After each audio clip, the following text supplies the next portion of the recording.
Tragico incidente nella notte a Sottomarina. Un ragazzo di 16 anni è stato travolto da un'auto mentre era in sella al suo scooter. Avrebbe compiuto 17 anni ad agosto. I ghiacciai si sciolgono su tutte le Alpi, bisogna agire subito. L'allarme del senatore veneziano Ferrazzi, che poco prima della tragedia in Marmolada si era recato in missione in Valle d'Aosta.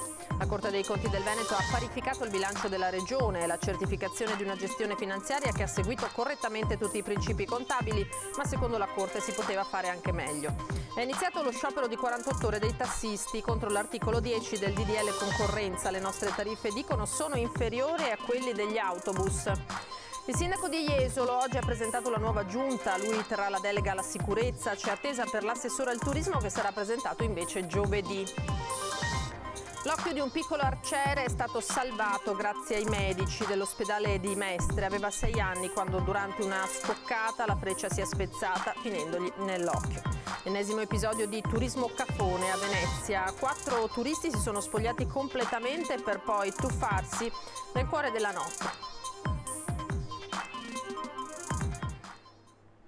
Buonasera, ben ritrovati in diretta edizione di Venezia dei nostri telegiornali. C'è stato un nuovo tragico incidente sulle strade, accaduto nella notte a Sottomarina. A perdere la vita un ragazzo di 16 anni che è stato travolto mentre era in sella al suo scooter. Per lui non c'è stato nulla da fare.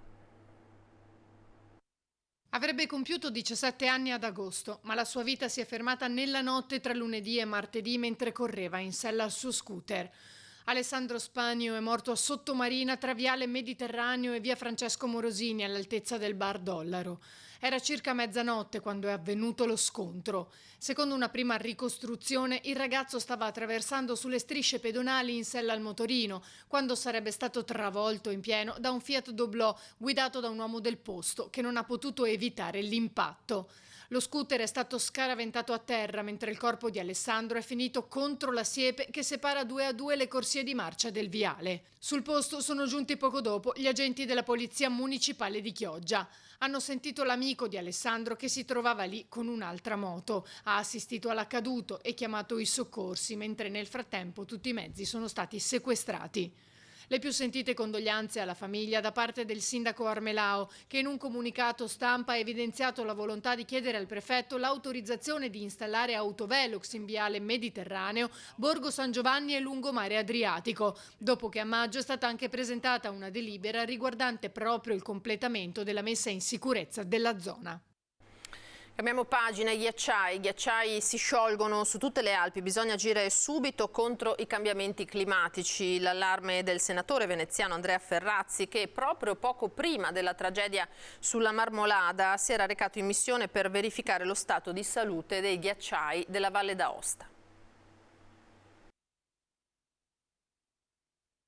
Non è caduto un coppo dal tetto della casa nella Marmolada. Non è nemmeno, come dire, caduto semplicemente il tetto, è caduta la casa, cioè non c'è stato solamente un distacco di un serracco, una slavina di superficie, è collassato il ghiacciaio, non era mai successo. Appena poco prima della tragedia in Marmolada, il senatore veneziano Andrea Ferrazzi era stato impegnato in una missione di 3 giorni in Valle d'Aosta, sulle montagne più alte delle Alpi, proprio per verificare lo stato di salute dei ghiacciai, trovando una situazione peggiore del previsto. Ovunque lo stato di scioglimento sta avanzando in maniera esponenziale. Proprio nel momento in cui eravamo nella verifica di un ghiacciaio sotto il Monte Bianco, sopra la Val Ferret, il sindaco di Courmayeur e il presidente della regione Val d'Aosta avevano disposto la chiusura dell'intera valle, perché il ghiacciaio sopra la valle si sta spostando 1 metro al giorno e c'è il problema, il pericolo di un distacco di questo tipo. Ero accompagnato anche dal presidente delle guide alpine della Val d'Aosta e mi diceva che quest'estate non si fidano nemmeno a predisporre i passaggi nei ghiacciai, a mettere le scale in orizzontali perché non sanno qual è il livello di crepacci. C'è una situazione del tutto inedita che non si è mai vista nelle nostre Alpi. Questo è il momento del dolore e del cordoglio che anche Ferrazzi esprime ai parenti e agli amici delle vittime, assieme ad un ringraziamento a tutti quegli uomini e donne impegnati nelle difficili operazioni di soccorso. Ma è anche evidente che ci troviamo di fronte ad un problema strutturale legato ai cambiamenti climatici. Il fronte del ghiacciaio della Marmolada si sta ritirando ogni anno da 15 a 30 metri. E lo spessore sta diminuendo da 2 a 7 metri all'anno a seconda delle temperature. In 100 anni è cambiata la natura del clima, dobbiamo intervenire e intervenire immediatamente. E si sono vissuti attimi di paura nel pomeriggio, poco dopo le 18 a Cortellazzo. Un telespettatore che si trovava sulla spiaggia all'altezza dell'Hotel Carli ha raccontato di aver visto avanzare una tromba d'aria che ha fatto volare gli ombrelloni, molti dei quali sono finiti in acqua. I bagnini gridavano all'impazzata di uscire, ci ha raccontato il telespettatore, e così molti dei bagnanti che si davano alla fuga. Tutti sono poi corsi verso i propri alloggi, la tromba d'aria ha scaricato in mare, ha raccontato ancora il testimone, non risulterebbero dei feriti. Ora voltiamo pagina. La Corte dei Conti ha parificato il bilancio della Regione Veneto e la certificazione di una gestione finanziaria che ha seguito correttamente tutti i principi contabili, ma secondo la Corte si poteva anche fare di più. In nome del popolo italiano, la Corte dei Conti, sezione regionale di controllo per il Veneto, parifica il rendiconto generale della Regione del Veneto per l'esercizio 2021. La Corte dei Conti ha parificato il rendiconto 2021 della Regione Veneto. Ottenere la parifica significa avere la certificazione di una gestione finanziaria che ha seguito correttamente i principi contabili. L'annuncio della Presidente della sezione regionale di controllo, Maria Elisabetta Locci, avviene nell'aula udienze di Palazzo dei Camerlenghi a Venezia, davanti al Presidente della Regione Luca Zaia e del Consiglio regionale Roberto Ciambetti. Siamo i primi anche quest'anno a parificare con un giudizio positivo. Ricordiamo che siamo una regione che non applica tasse regionali dal 2010 per un controvalore di 1.215 milioni di euro all'anno. Nella requisitoria del procuratore regionale Ugo Montella non sono comunque mancate diverse osservazioni. Ci sono margini di miglioramento nella gestione del settore sanitario, seppur il Veneto rappresenta un'eccellenza in Italia, ma al meglio non c'è mai fine. E ci sono poi uno squilibrio tra ciò che si investe per la sanità, che per carità è il bene di maggior rilievo, e ciò che si investe però sul resto, il territorio, i servizi alla persona. Nel futuro c'è l'impiego dei fondi del PNRR e un evento di portata mondiale come le Olimpiadi invernali. Sono grandi masse finanziarie, sono grandi eventi come le Olimpiadi, è ovvio che bisogna avere un monitoraggio serrato e ben venga anche questa attività di affiancamento da parte della Corte dei Conti che ci aiuta a fare questo percorso. Alla Corte dei Conti il giudizio di parificazione del rendiconto generale 2021 della Regione si è concentrato anche su quanto abbia pesato nel bilancio del Veneto la gestione dell'emergenza coronavirus, in una giornata in cui peraltro i contagi hanno ripreso a salire parecchio. Siamo oltre 12.000 contagiati nelle ultime 24 ore, abbiamo 749 persone in ospedale. Qui un piccolo inciso, in ospedale vuol dire che a casa non riuscivano a curarsi. E poi 34 persone in terapia intensiva. Quindi gli ultimi 10 giorni abbiamo avuto 100 persone più ricoverate e 5 persone in più in terapia intensiva. È iniziato lo sciopero di 48 ore dei tassisti contro l'articolo 10 del DL Concorrenza. Le nostre tariffe, dicono, sono inferiori a quelle degli autobus. Aeroporto Marco Polo, stazione marittima Crociere, 45 euro. Marco Polo Venezia Piazzale Roma, 40 euro. Ancora Marco Polo Mestre Centro Ferrovia, 35 euro. E così tutte le altre tariffe. Tassisti fermi per 48 ore, lo sciopero. Le nostre tariffe, dicono, non sono così elevate. Il governo deve ascoltarci. Novembre del 2021 il governo ha emanato il decreto concorrenza e ha inserito in un articolo la delega che vuole la delega in bianco a riformare il settore. Ma i tassisti non ci stanno, per questo in tutta Italia hanno deciso di fermarsi per 48 ore anche dopo l'esito negativo dell'incontro con la viceministra alle infrastrutture e mobilità Teresa Bellanova. Nel mirino la deregolamentazione del settore, nello specifico a non abbassare l'adeguamento dell'offerta di servizi alle forme di mobilità che si svolgono mediante applicazioni web, recita l'articolo 10 del DDL, che utilizzano piattaforme tecnologiche per l'interconnessione dei passeggeri e dei conducenti. Questa liberalizzazione invocata sia una liberalizzazione fatta male, ipotizzata male, e soprattutto, se non vengono ascoltate le categorie, rischia di essere controproducente non solo per gli operatori ma soprattutto per l'utenza. Ricordiamo che il servizio taxi in Italia è uno dei servizi più economici in Europa e sicuramente di maggiore qualità. Costiamo meno dell'autobus, perché se lei vede andare all'aeroporto da qui costa 35 euro, con l'autobus ne paga 10, sulle macchine, noi abbiamo macchine che ci stanno 8 persone, quindi 8 persone pagano 35 euro, con l'autobus ne pagano 80. E tenga conto che il servizio pubblico, gli autobus, hanno il 67% del loro bilancio che viene ristornato dal Fondo Nazionale dei Trasporti. Noi abbiamo contributi pari a zero, quindi i costi li dobbiamo sopportare, la tariffa non la facciamo noi, la decide il Comune, che poi la sottopone l'autorità garante dei trasporti, che verifica se è consona. Se il governo non ci ascolterà, concludono i tassisti, metteremo in campo altre azioni. Era il 5 luglio del 1981 quando Giuseppe Taliercio fu ucciso a Marghera dalle Brigate Rosse dopo 46 giorni di prigionia. Il Comune di Venezia ha commemorato il 41esimo anniversario in via Pasini, nel punto in cui fu ritrovato il corpo. Vorrei che venga sempre rifiutata la violenza a tutti i livelli, ancor più atroce se perpetrata verso uomini inermi che si recano al lavoro, ha detto il figlio di Giuseppe Taliercio, Cesare. Don Luigi Degan, sacerdote della parrocchia Gesù Divino Lavoratore di Marghera, ha ufficiato la cerimonia leggendo alcune parole della defunta Gabriella Magnani, vedova Taliercio. Io e i miei figli abbiamo perdonato gli assassini di Pino nonostante tutto l'odio che hanno manifestato. Andiamo a Jesolo. Il sindaco oggi ha presentato la sua squadra, la sua giunta. Lui terrà per sé la delega alla sicurezza, mentre c'è suspense per l'assessore al turismo che sarà presentato invece giovedì. Ci eravamo presi un impegno nei confronti degli esolani, che era quello di insediare una giunta che cominciasse a lavorare entro una settimana. L'impegno l'abbiamo rispettato. E puntuale come un orologio svizzero, il neosindaco di Jesolo oggi ha presentato i suoi assessori.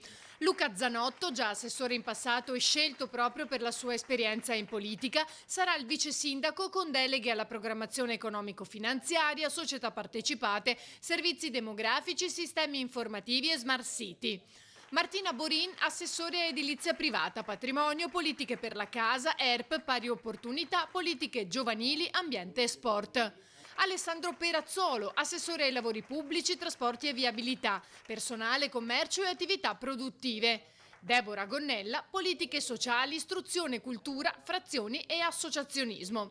Manca il quinto assessore che sarà presentato giovedì. Si tratta di un tecnico e che tra le varie deleghe avrà quella al turismo. I criteri per andare a individuare gli assessori non sono stati esclusivamente quelli del consenso, quindi dei voti presi, ma della competenza, quindi abbiamo cercato di mettere degli assessori che potessero essere in grado di gestire i referati a loro assegnati, ma, e questo è quello che ho chiesto a loro come impegno personale, una capacità di lavoro sopra la media, perché abbiamo 5 anni in cui ci sarà molto a lavorare, quindi pretendo e richiedo a loro un carico di lavoro importante. La squadra si è già messa al lavoro nel pomeriggio con la prima riunione di giunta. Il sindaco ha voluto tenere per sé la delega alla sicurezza.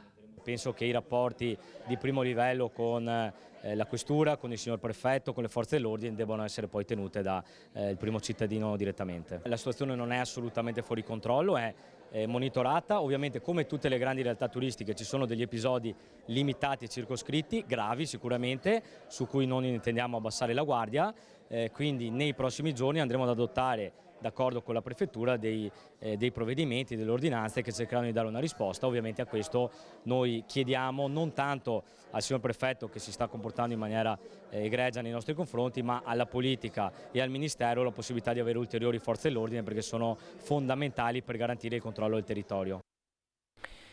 E ora la storia di Tommaso, un piccolo arciere che non ha perso l'occhio grazie ai medici dell'ospedale dell'Angelo. 2 anni fa ne aveva 6 di anni e durante una gara ha impugnato l'arco, ma quando la freccia ha scoccato si è spezzata, metà verso il bersaglio, metà nel suo occhio sinistro, per poi uscire di rimbalzo. Da lì una prima corsa all'ospedale di Chioggia, ma per la complessità del trauma è stato trasferito a Mestre, dove l'equipe di oculistica l'ha operato d'urgenza. Intervento riuscito alla perfezione. Dopo 10 giorni un secondo intervento licenziamento programmato e le dimissioni. Una volta a casa però Tommaso si è sentito male ed è stato elitrasportato all'Angelo. Oggi ha recuperato gran parte della vista, gioca a calcio, suona al conservatorio e vuole riprendere a tirare con l'arco. Da grande diventerò oculista come il mio eroe, il primario Rapizzi, ha detto Tommaso.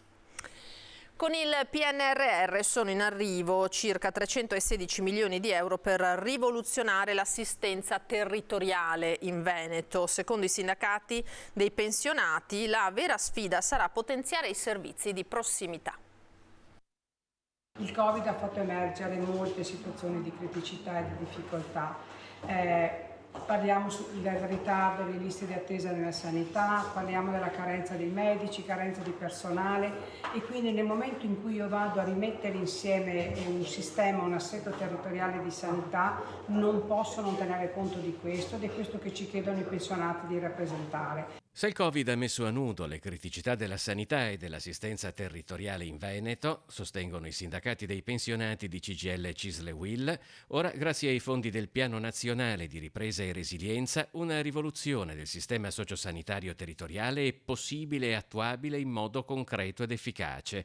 In Veneto, infatti, ci sono circa 316 milioni di euro destinati a progetti per i servizi di prossimità, dall'assistenza domiciliare alle case di comunità, dai medici di medicina generale alla presa in carico degli anziani non autosufficienti. Noi vorremmo confrontarci con la Regione perché ci sia una distribuzione più equa della collocazione delle case di riposo, delle case di comunità e degli ospedali di comunità, che non è distribuita equamente nel territorio, non risponde ai bisogni delle persone anziane, non risponde ai bisogni dei cittadini, e noi chiediamo anche alla Regione che si impegni fortemente per rafforzare la sanità pubblica, perché vediamo con preoccupazione una strisciante privatizzazione dei servizi. Il PNRR, sottolineano ancora le segreterie regionali dei pensionati di CGIL e CISL UIL, offre la prima vera occasione per ridisegnare una volta per tutte l'assistenza territoriale, sanitaria e sociale, mettendo al centro la persona, ed è arrivato il momento di entrare nel dettaglio della realizzazione di questi progetti. Il PNRR prevede questa riforma come fondamentale, deve essere fatta entro una determinata scadenza. Per ora non abbiamo ancora risultati, e una legge sulla non autosufficienza garantisce alla popolazione di poter avere degli strumenti per poter intervenire rispetto a questo. Presentato oggi il progetto della nuova variante che dovrebbe dar vita a Dese a un nuovo hub. È prevista la creazione di 250 posti di lavoro. Una variante urbanistica al piano degli interventi per creare nella zona di Dese un hub destinato alla logistica. È un grande progetto perché stiamo cercando di rivitalizzare, di rendere appetibile il nostro territorio non solo dal punto di vista edilizio costruttivo, ma soprattutto come luoghi per creare, edificare, ma perché diventino luoghi di lavoro. L'intervento è importante in questo momento perché al di là del super bonus edilizio comunque c'è la voglia di investire. Qui ci saranno 50 milioni di euro che arriveranno per fare un investimento immobiliare e non solo per beneficiare di contributi. Questa è la cosa molto importante. Il nuovo hub sarà un riferimento per la merce in arrivo, anche per la sua posizione in prossimità dell'ingresso della tangenziale, e creerà nuovi posti di lavoro. Un luogo dove troveranno lavoro 250 nuove persone. E in questo momento sembra quasi che sia straordinario dire creiamo un luogo di lavoro, perché abbiamo visto che in altri settori invece chi andava in cerca di lavoro invece non si presentavano le persone. Invece bisogna continuare a proporre lavoro, a offrire occasioni, ma soprattutto imprese che possano assumere. Dei 250 posti previsti, 105 riguarderanno la gestione della logistica nei magazzini e 145 l'ambito amministrativo e organizzativo. Ci saranno anche interventi significativi sul fronte della mobilità, cercando di favorire l'arrivo nell'area attraverso i mezzi pubblici, e che si punta a realizzare fabbricati che non siano energivori. Su questo intervento, ora, oltre a costruire circa 40.000 metri quadri di edifici, ne erano previsti quasi 80.000 all'inizio, qui si va a creare anche una viabilità dove si pensa anche di portare i mezzi di trasporto per i lavoratori, e questa è una filosofia un po' nuova che la città si propone di fare. In futuro, non solo per la questione dell'incremento di carburanti, ma le persone dovranno utilizzare sempre di più i mezzi pubblici, e pensare già in una fase di urbanistica anche al trasporto di lavoratori, secondo me è una cosa buona. La variante dovrà ora essere discussa in Consiglio Comunale.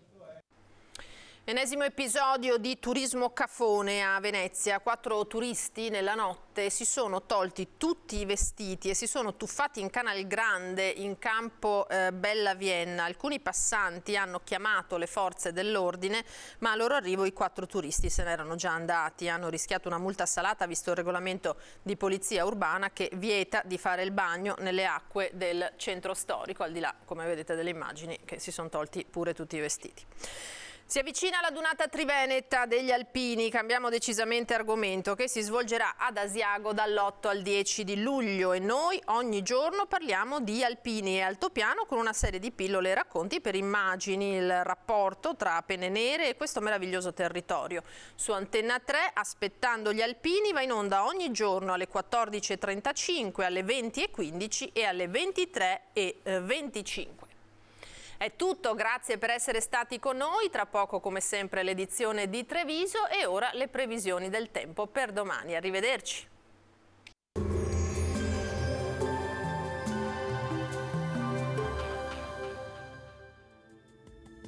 Benvenuti al Meteo. Volge al termine l'ondata di calore, aria più fresca in quota spazzerà via l'afa e il caldo intenso che da giorni stiamo vivendo. Vediamo il dettaglio di mercoledì 6 luglio. Sul Veneto sarà soleggiato con cielo poco nuvoloso, in montagna consueta variabilità pomeridiana con temporali che col passare delle ore potranno verificarsi anche nelle aree adiacenti. Grazie ad una maggiore ventilazione i valori termici tenderanno a scendere soprattutto da giovedì, ma già mercoledì lo avvertiremo. Avremo temperature minime comprese tra 16 e 23 gradi, massime invece comprese tra i 28 e i 33 all'incirca. Spostiamoci ora sul Friuli Venezia Giulia, anche in questo caso tanto sole, cielo sereno o con poche nubi sparse, isolati piovaschi sui rilievi. Temperature minime tra 20 e 25 gradi, massime sui 30-32 gradi. Infine diamo uno sguardo al Trentino Alto Adige, dove sarà soleggiato con annuvolamenti, specie al pomeriggio, associati a temporali sparsi. Temperature minime sui 18-19 gradi, massime intorno ai 32 all'incirca. Dal meteo di Antenna 3 per ora è tutto, arrivederci al prossimo aggiornamento.